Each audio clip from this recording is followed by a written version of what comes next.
One day is victory, the next day I'm living with pain. 1 minute the sun is shining down, then it starts to rain.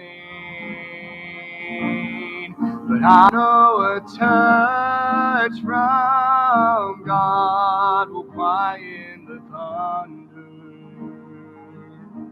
I'll never get over that blood that I'm under. I'll never get over the blood that I'm under. I'll never wonder where I'll spend eternity. I realize what could have been, that change at Calvary. I'll never get over the blood that I'm under. I'm safe and secure with Him in my heart, and no one can take that from me. I'm living my life knowing that heaven is where I will be. When He saved my soul, no longer in sin did I wander. I've never got over the blood that I'm under. I've never got over the blood that I'm under. And I'll never wonder where I'll spend eternity. I realize what could have been, that changed at Calvary. I'll never get over the blood that I'm under. I'll never get over the blood that I'm under.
our greater things from our Savior's line on Calvary to save our wretch like me. I heard about His glory, of His precious life, I told me. I repented of my sin and wondered if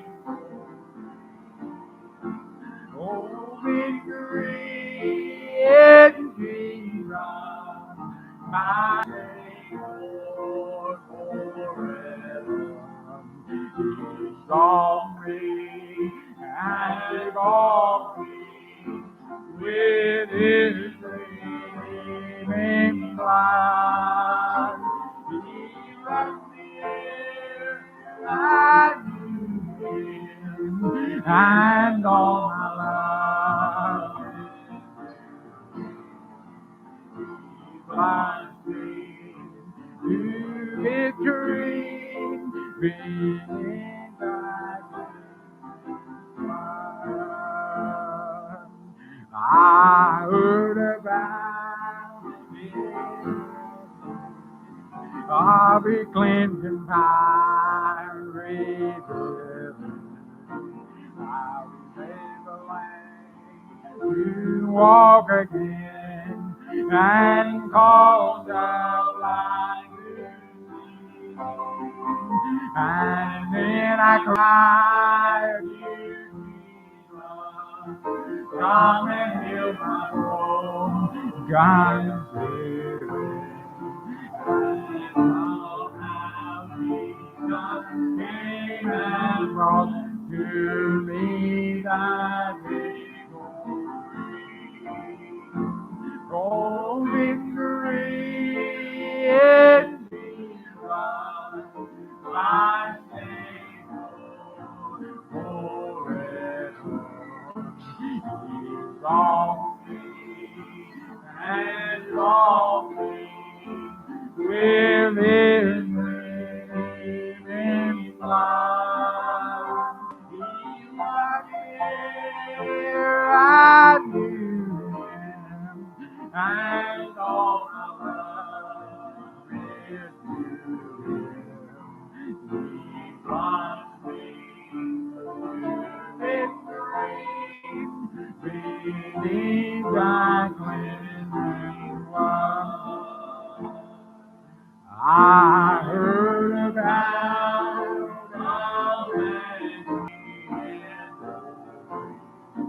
and I heard about the freedom gold beyond that great ocean, about the angels singing and the old redemption glory.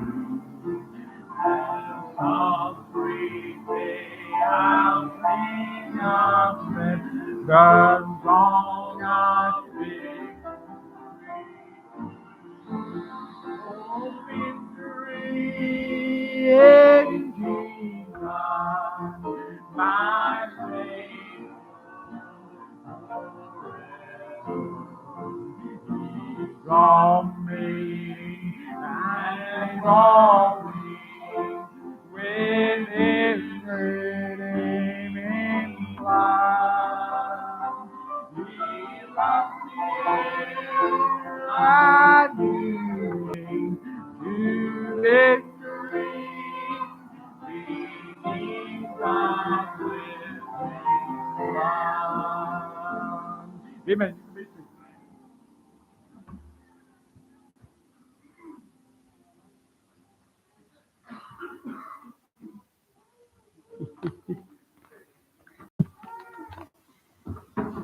Amen.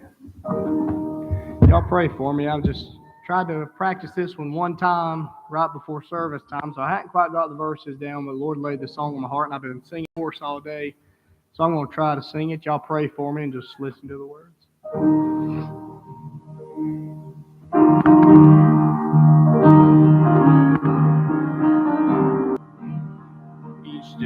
that I live, He's more than I need. I could not describe His goodness to me. You ask how I make it day after day. There's only one thing I can say. It's been a long journey, but I have been blessed. Walking with Jesus, have no regrets.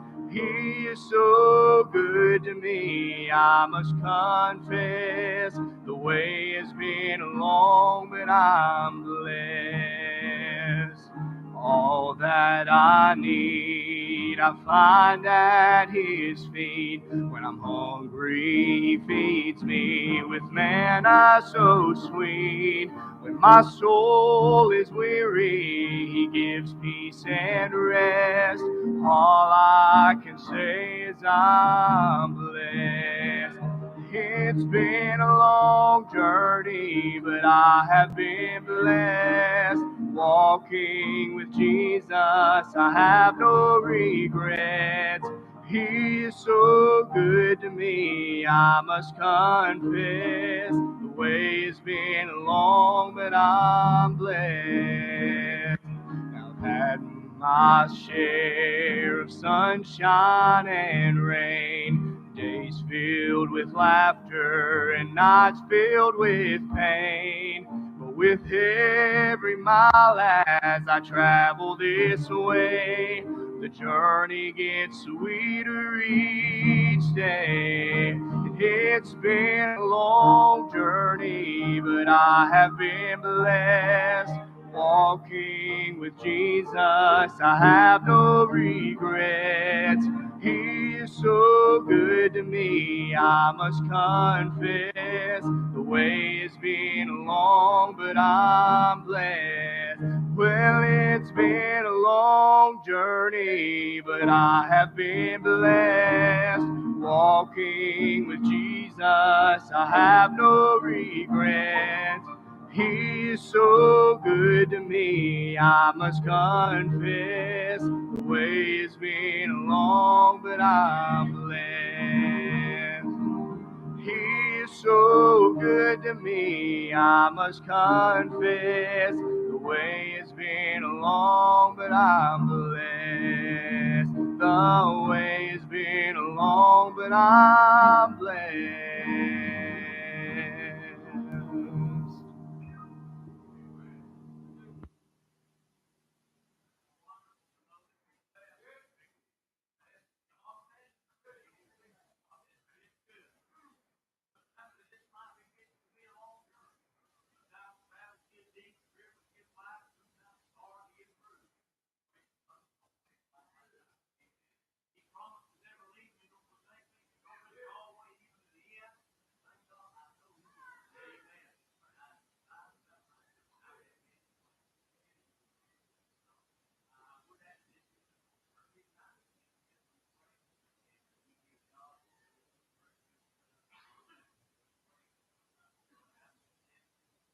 Family, as he's going to be helping fill in there for them at Heavenly Hope in Hudson, Joyston. I guess that'd be the area of Joyston more. Whitnell, Joyston, Hudson's right in the middle, right there. But he'll be filling in for them and helping them, and they've actually asked him to pray about considering helping them in a more permanent position and way. They're looking for a pastor, been looking for a pastor for some time, and it's really been hard on the church going so long without a pastor. And that, I know it's not easy. It's hard on y'all going with a pastor. Amen. Imagine being without a pastor. Amen. Some of you are probably thinking about it right now. Man, what a blessing. Amen. But the Lord is good. Amen. But do pray for them as they endeavor to help them and follow the Lord's will in what the Lord have for them. As of right now, he's going to be there on Sundays, Sunday morning, Sunday night, and don't know about the future from this point. We're going to take it one step at a time. I do know not this coming Sunday we've got the combined service, but the following Sunday we're going to move our evening service once again. Amen. Don't y'all just love traveling? But we're actually going to go over and back them up there at Heavenly Hope that Sunday night. And he's asked Brother Keith Phelps, he's going to come over and bring their folks. Brother Roger Derby's going to come over and bring his folks. and his dad's going to come over as well, and we're going to join with them in service and help them pray about God's will and what they want to do about God's will. And we'll be preaching there, kind of give a bit of a charge to us and to them as well as we endeavor to pray together about this situation. The very fact being that Brother Adam is one of our members and our deacon, and they're considering him wanting to help them pastor the church. So we're going to go over there that Sunday night. So remember that as well. We'll be telling you more about it later. But I said that to say this: just be praying that the Lord's will be done as He uses these young men to do His will. Amen. We may, for a little while, it's not a permanent situation by no means, but if things go together, come together, and finally getting to the place where they can do that, they're going to go out and travel for a couple months, and during the summer, and he's asked Seth to come and kind of co-pastor his church for him and run things for him while he's gone there at Green Valley. So if that be the case, he'll be going up there and helping him for a couple months, actually, there on in about the middle of August if things work out together. So I appreciate the Lord using these young men. I appreciate the Lord opening doors. It's hard to see them go out. We love them. We appreciate them. We thank God for them being here because they do so much here, and we appreciate that. But what we're going to do is we're going to prove that God can use these young men out elsewhere, and we're going to continue right on for the glory of God because y'all are going to step up, play instruments, lead music. Amen. Knock on doors, build sound booths. Appreciate that. I appreciate the Lord using all these young men in so many fashions, in so many ways. But just continue to remember them in prayer and pray the Lord's will be done. I'm excited. I've still got people calling me about the Mellets, and people are interested. I'm just excited to see this moving. Amen. I'm excited to see things happening, see visitors on Sunday morning like what we've been seeing. I'm looking forward to seeing what God is getting ready to do. And opening up these walls, amen, and seeing God bring some folks to the house of God. So let's be praying, amen, and praying God's will be done. All right, you still glad you're saved? All right, I'm going to ask Brother Matt to come on. Brother, you preach to us and give us what the Lord laid on your heart. Take as long as you need. Amen. Praise the Lord.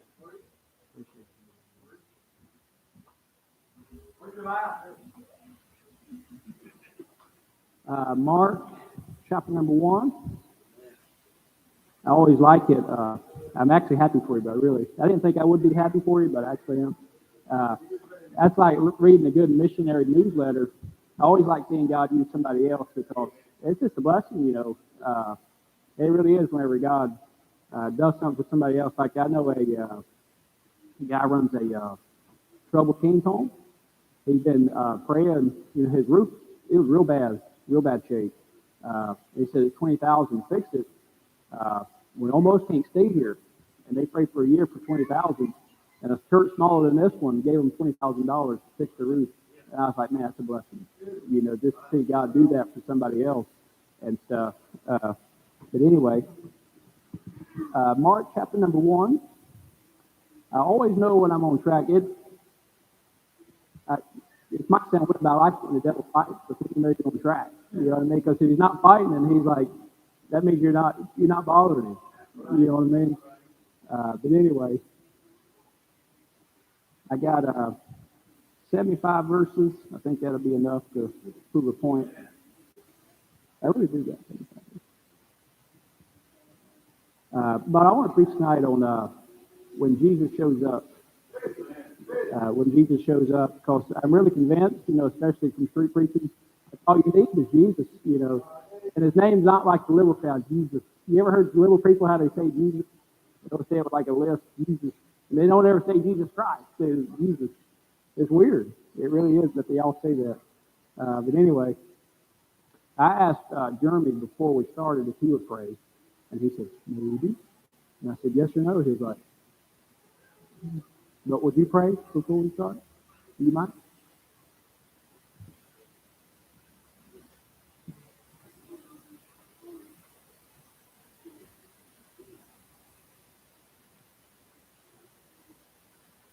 Amen.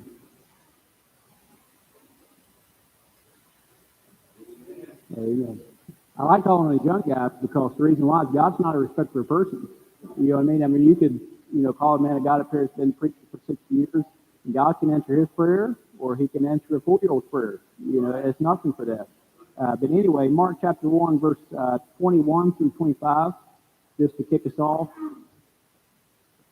And they went into Capernaum, and straightway on the Sabbath day he entered into the synagogue and taught, and they were astonished at his doctrine, for he taught them as one that had authority, and not as the scribes. And there was in their synagogue a man with an unclean spirit, and he cried out, saying, Let us alone. What have we to do with thee, thou Jesus of Nazareth? Art thou come to destroy us? I know thee, who thou art, the Holy One of God. And Jesus rebuked them, saying, Hold thy peace, and come out of him. Number one is when Jesus shows up, the devil cries out. That's what happened right there. But not only that, there is devils in the churches. You know that because certainly the synagogue was their type of church. You know, of course, it was a little different, but that's what it would be with the church. But anytime Jesus shows up, the devil certainly is going to cry out. For example, and then also the Bible says it says, "Leave us alone." You know, that's all the devil wants us to do is to leave him alone. Anytime that you go on the street and go street preaching, you know what the devil does? He wants you to leave him alone while he conquers that city. In our church, the devil wants us to leave him alone. For example, I was Boston, Massachusetts one time. The guy was hollering at us from the street. He says, hang on, I'm coming, hang on, stop. And, you know, he was doing like that. He came marching over. He's kind of a tall guy, kind of an older guy. And my friend Earl, you know, he got right in his face and said, who do y'all think y'all are doing this? I said, whoa, back up to 6 feet, you know, COVID. You know, I thought, you know, he was real liberal. He was wearing a mask. I try to use that. But anyway, you know what it was the devil was saying, hey, leave me alone. This is my city right here. That's exactly what was happening. But it says, what have we to do with him? Jesus of Nazareth. The devil don't want to have nothing to do with Jesus Christ. That's a fact. But you know what the devil wants to do? He wants us to leave us alone while he destroys our family. He wants us to leave us alone, okay, while he destroys our testimony, while he destroys us at work. Okay, he wants y'all to not to pray for me so he can destroy me while I'm up here. He wants this to be left alone. And when Jesus shows up, that's what he says, leave me alone. And that's why we need Jesus to show up, because we're not going to leave the devil alone. It seems like we're always running from the devil. Have you noticed that? We're always like discouraged that the devil's on our back. But it's time for the devil to tell us, hey, it's time for us to back the devil up. You see what I'm saying? And let's get Jeremiah 52:8. I've seen this before. You ever read something in the Bible and you're like, why is that there? But you know it's there for a reason. Jeremiah 52:8.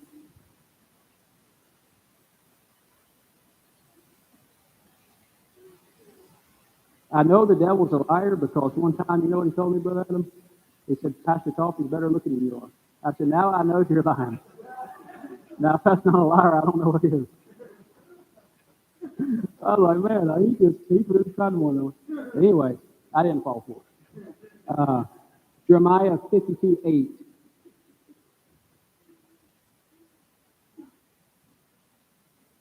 Man, I think I could. Okay. Give me 1 second. 18.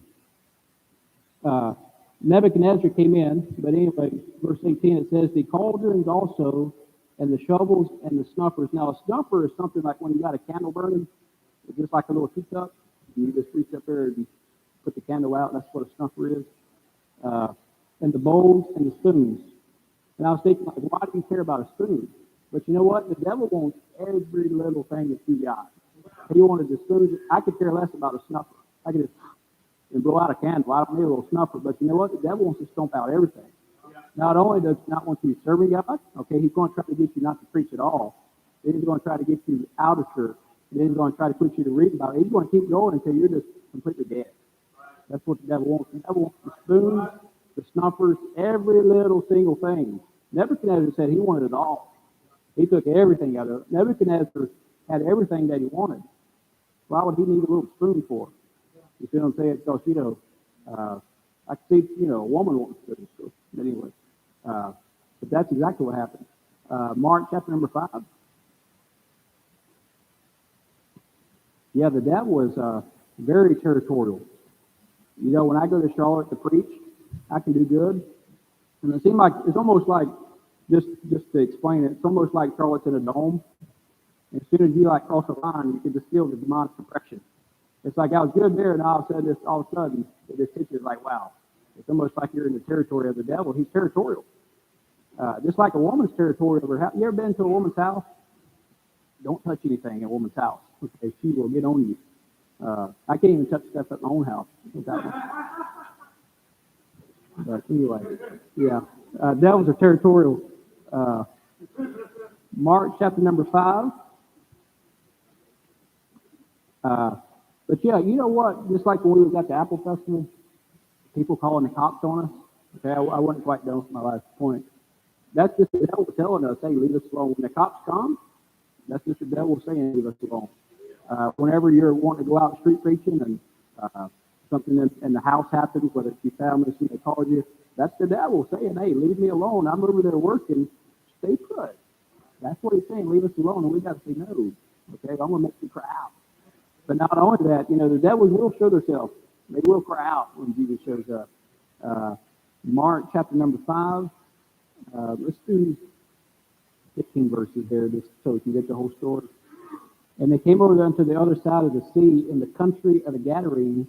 And when he was come out of the ship, immediately there met him out of the tombs a man with an unclean spirit, who had his dwelling among the tombs, and no man could bind him, no, not with chains, because they had been often bound with fetters and chains, and the chains had been plucked asunder by him, and the fetters broken in pieces, neither could any man tame him. And always night and day he was in the mountains and in the tombs, crying and cutting himself with stones.